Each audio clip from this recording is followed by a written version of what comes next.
You went through a rough time at school. You were expelled multiple times. Can I ask you, did you just purposely cut me off? She listened to all this and still married you. I pulled it off.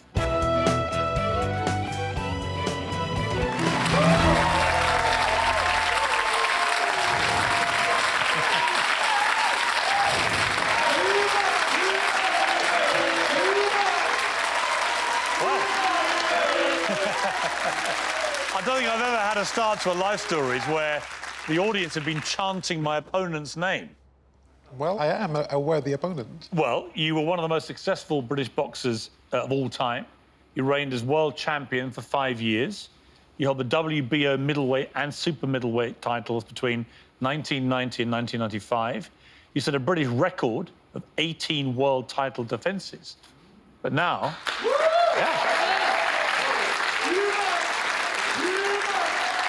But now, Chris Eubank, you're up against your toughest opponent. Well, I believe that to be true in terms of journalists. There is no one like you. If a man isn't true, then you have the ability to crush them. And how do you feel about that? I'm grateful. I'm grateful for the challenge. If I ask the wrong question, am I liable to get a right hook? Well, that would only disrespect everything that I've actually been able to achieve. I mean... So I'm safe? Oh, absolutely. Yeah. I mean, this is purely intellectual. Because I've known you a long time, and in that time, you've always been, whenever I've met you, unfailingly courteous, polite, respectful, and yet when I've seen you in a ring, very different character. What's the biggest misunderstanding about you, do you think? That I'm arrogant. I'm not arrogant. In the ring, I am, but not outside the ring. Outside the ring, I'm gentle. It's a fine line between being a showman and being arrogant, isn't it? Either in the ring or out of the ring.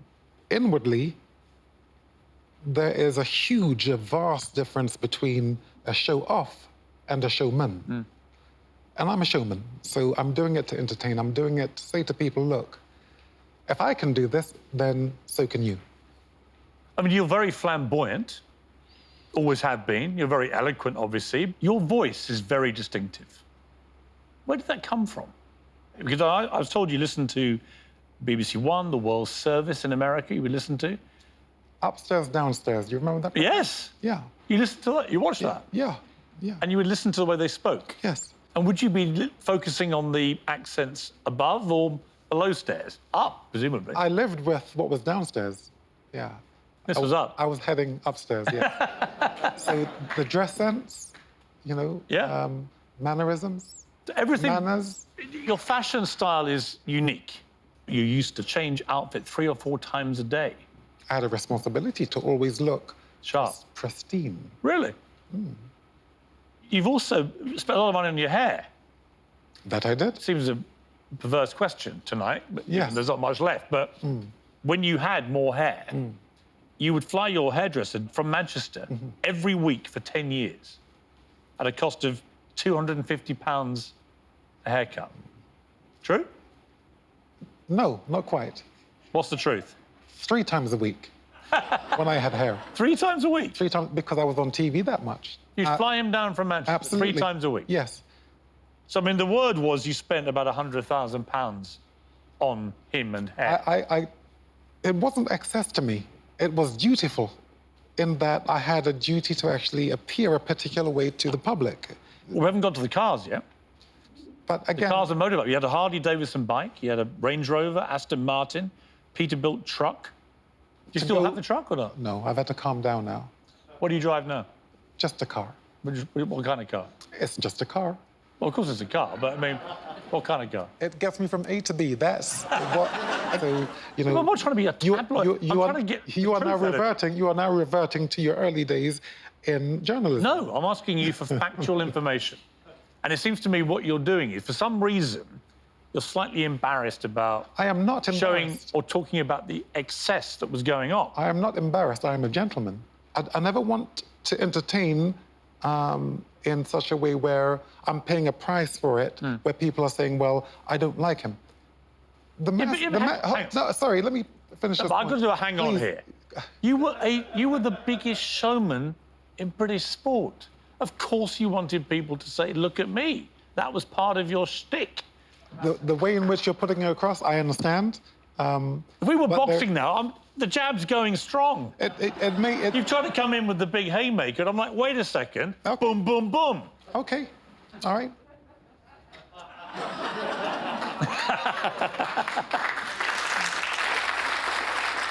An incredibly difficult moment for you, for Michael, for the sport, for everyone involved. What are your memories of that night? You know, I don't really know whether I can even still make sense of what happened. You know, him having to go through what he's gone through and to still be here and it's, you know, I can't tell you how sorry.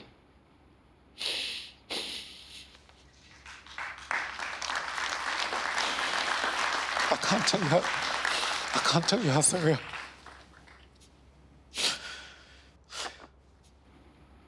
That's the only thing I regret in my career, and really, yeah, it's... Let's move on, Chris. It's all right. It's okay, bro. Let's move on in life. Peace and love. I love you, Chris. That's all in the past. Let's move on in life, Chris. We're here together. Let's live in love. I love you, Chris. Let's move on. We are born warriors. We are real. God bless you, Chris. One love. God bless.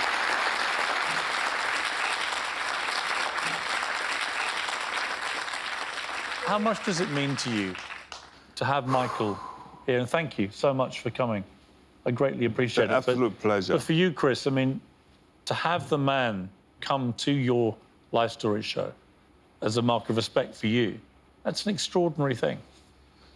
You know, it's been an extraordinary, extraordinary events over the years. I've not seen this side of you, and it's very powerful, and it's very real. And it shows just how much it affected you and how much you still care about what happened. Michael, there'll be people watching this who will be amazed that you're here. What do you feel about Chris now that we are where we are so much further down the line? This is going to happen to anyone. It was a sheer accident. Did you always feel as forgiving towards him? Yeah. The way I've been brought up, I'm not a hater, I'm a lover. I'm a loving soul. I love others in general. Simple as it is. And why was it important for you to be here today? Because I want to be a part of the story. Simple as.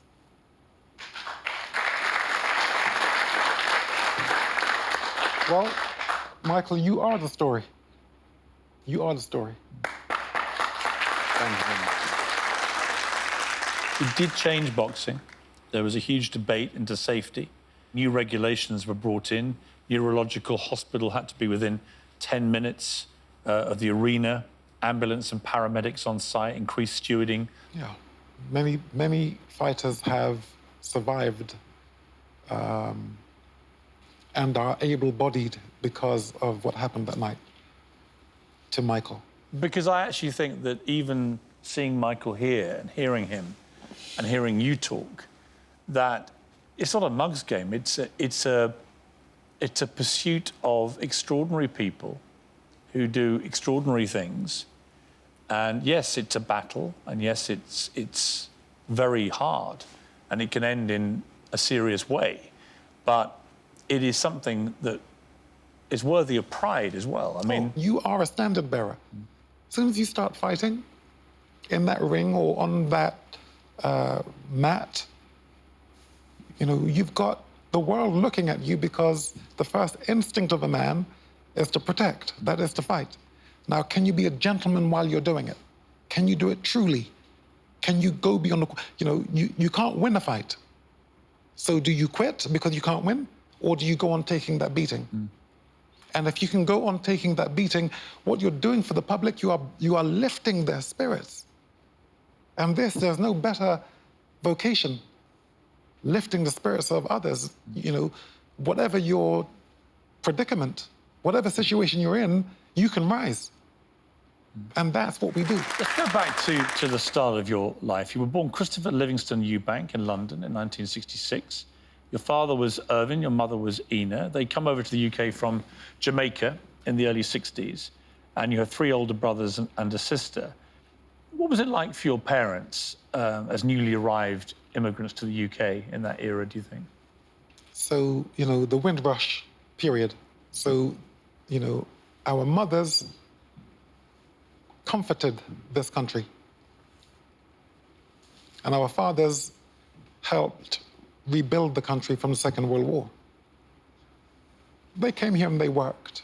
And my father, it seemed to me, loved this country so much that somehow I feel I'm carrying it on. I'm carrying on that love of this country. So, you know, Piers, integration is who I am. Your father was, he was a gambler, he was a womanizer, he was quite violent with you guys if you misbehaved. Is that no, fair? No, that's not violence, no. No, you know, my father taking his belt off that's not violence, that's steering. It's still violence. That's what it's called today, okay? And I can't talk of what they speak of today. I know that you can't talk today about, you know, discipline, but without it, you know, these youngsters are going to become menaces to themselves. Never mind. But you went through a rough time at school. You were expelled multiple times. Can I ask you, did you just purposely cut me off? No, I understand exactly what you were saying. Children become menaces to themselves. Yeah. And to society if they are not given instruction. But I would throw it back to you. I would throw it back to you. What I would say back to you is that you believe your father giving you the belt was a discipline that kept you on the straight and narrow. I could argue the complete opposite happened, that despite using the belt on you, you were very unruly at school. I wouldn't say I was unruly. I mean, you were expelled multiple times. I was expelled multiple times.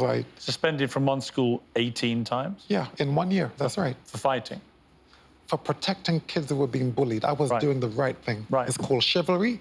And once it's in you, now, as I say, is it conditioning or was I born that way? But it's good. I was protecting those who were being taken advantage of. I wasn't doing anything wrong. I was doing everything right. That's right. You were living with your father and your brothers. Those 3 brothers of mine, whatever has been done to me throughout my life, nothing was harder than actually what those 3 did to me. My brother Peter, he's never hit me once in his life. But he didn't talk to me. For how long? He was always like this as a child with me. So it was him ignoring me and me wanting, when someone ignores you, you want to get their attention. Yeah. So that was probably the most powerful. More so than my brother David, who, you know, I was always fighting with.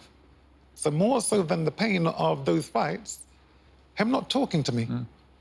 But that was good. It was great for me. Do you talk to him now? Oh, yeah. Your friends? Friends, he's my brother. You see, there's a distinction.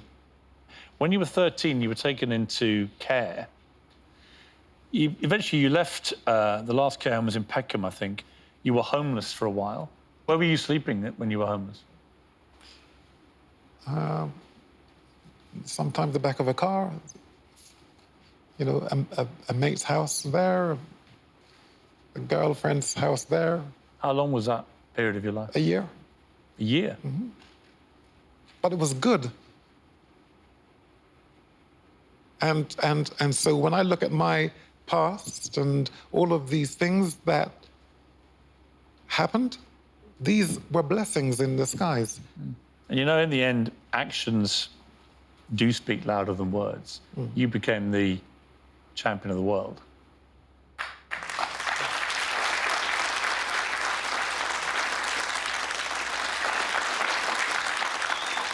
Do you agree? Do you think boxing saved you from prison?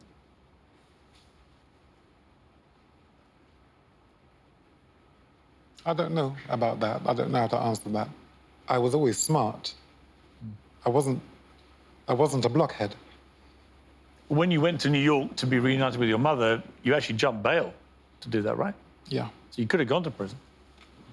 You know, that judge in Hove Court, and I remember this judge saying to me, there's a fellow called Keith Miles, who I know, who says you are a very promising young boxer and that you have a great future in front of you if you can keep on the straight and narrow. He said, I'm not going to penalize you, or whatever he said. He wasn't going to give me any sentence. He said, I'm going to give you a chance to go and actually realize your dream. And I never broke the law again. Before that, let's just talk briefly about the sort of criminal bit of your life. You began shoplifting. It was in your teenage years in London. It was quite sophisticated. You were in this gang. You would dress immaculately, have a taxi on standby as you shot through the shops and things. What was in your head at that time? What were you thinking about this lifestyle you were leading?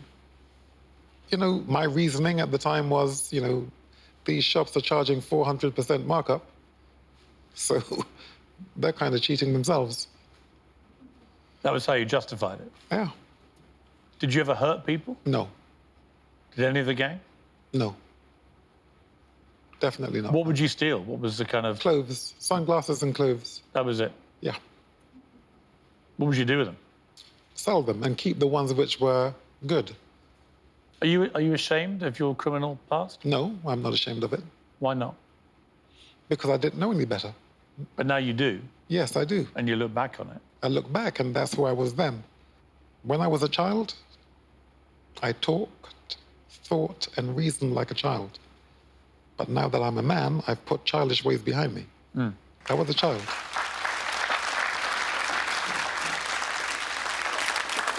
You were into drugs a bit when you were young? No.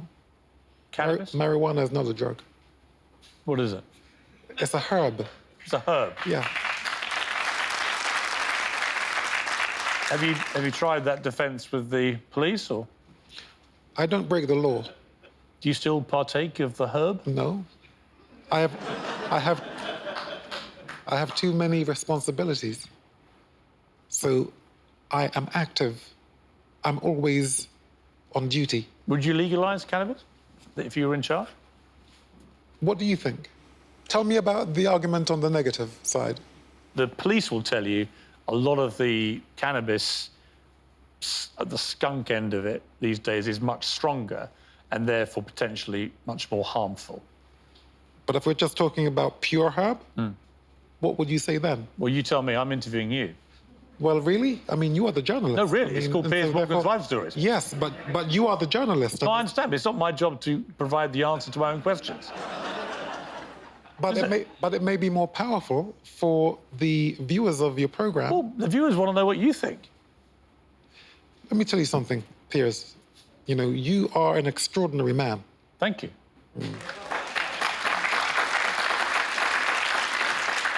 Well, that can sound like lip service. If you have a view, you know, I'm going to support it because you make sense. I appreciate it, but we're not here to blow smoke up my ass, much as I'd like to. No, I don't blow smoke, okay? Well, you do blow smoke. No. If it's I herb. don't. OK. Listen, I really appreciate it. I've embarrassed you. Okay? No, you haven't. It's just I want to finish your life story. Chris, out of the ring, you've been knocked down on a number of occasions, but you've always come up again fighting. How did you feel when Karen left you? Well, I didn't believe it. When she said she wanted a divorce, I said, you can't be serious. She said, yeah. I said, okay. But I didn't believe it. And I think it was about a year and a half later we were divorced. Were you a good husband? I was a great husband. I mean, various women went to the papers with stories of affairs with you. Were they true? I always came home to my wife. So they were true, but you went home. You can, you know, I'm not going to... It was not for me to put words in your mouth, but... I'm not going to talk of my past regrets. I suppose the only relevant question is whether the other women were the reason why Karen, in the end, had enough. Do you think that was the case? You'd have to ask her. What do you think? I don't know. You must know. I don't know. You don't know why she divorced him? No, as I said to you, I couldn't believe it. I didn't believe it when she said. You went from being very rich, a multimillionaire, to being bankrupt. Have you been happier when you've had money or when you've had no money? You know, let me tell you what happens when you don't have money. No one asks you for anything. When you have money, everyone has a £3,000 to £5,000 problem. Everyone. So Because people ask you for money. it's a balance. But you had this situation in your life. Your wife's left you. You're declared bankrupt. Your daughter found a diary where she said you'd written that you were sleeping in your truck. I mean... Again, you know, the frame of mind I have, do you know what a privilege it is to sleep in a truck? Right. Some people don't have. A lot of people don't have a place to sleep. Did that hurt your pride? And what was that like for you? All of these periods, all of these phases were great because I learned. You don't learn when you stay still. This was my luck because it's given me a story, Right. or it's given me a life. Let's go back to the night that you became world champion, beating Nigel Benn. You spent 7 years preparing for that world title fight. Extraordinary dedication and sacrifice. I mean, talk me through what you had to put yourself through in that time. What does it take to become world champion? Yeah, you get up and you run every morning and you train every day. And if you're going to be clever about it, train on Christmas Day and your birthdays, because that's when the other guys are taking a break. You have to get ahead of them intellectually. You have to do things that they won't do. If you can think, if you can use your brains, you can work out how to do anything. You got married again to a lady in Louisiana. You haven't really talked much about that. No, she's not a public figure. She doesn't want to be a public figure. But are you happy? Oh, extremely happy. Where do you live together? Louisiana. And do you think, is this for life, this one? Absolutely, yes. Did you meet in Louisiana? No, Where did you meet? at the Dorchester. Really? Yes. Did It she wasn't know just- who you were? No. She No idea. No. I gave her a compliment, and my line went on for about 3 minutes. How did it start? I was giving credit to the power of women and the female of the species. I got her to go onto a phone and get up a poem written by Rudyard Kipling in 1911 called The Female of the Species. And I said, read that. And as she started to read, I said, when the Himalayan peasant meets the he-bear in his pride, he'll shout to scare the monster who will often turn aside. But the she-bear thus accosted rends the peasant tooth and nail, for the female of the species is more deadly than the male.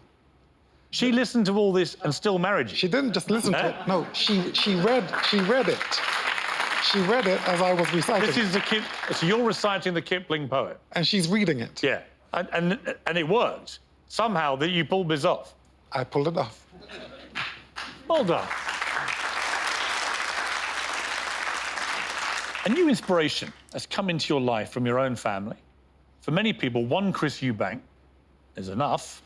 Now the boxing world has two. You were very resistant that your kids should not follow you into boxing, and then you changed your mind. Why?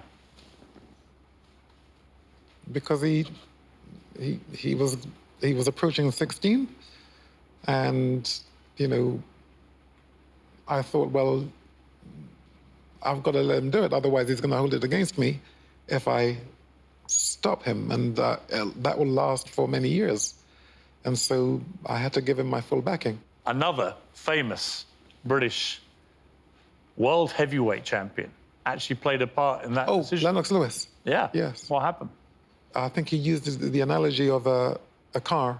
Are you going to stop your boy from driving because he may have a crash? But it's not the right analogy because boxing is it's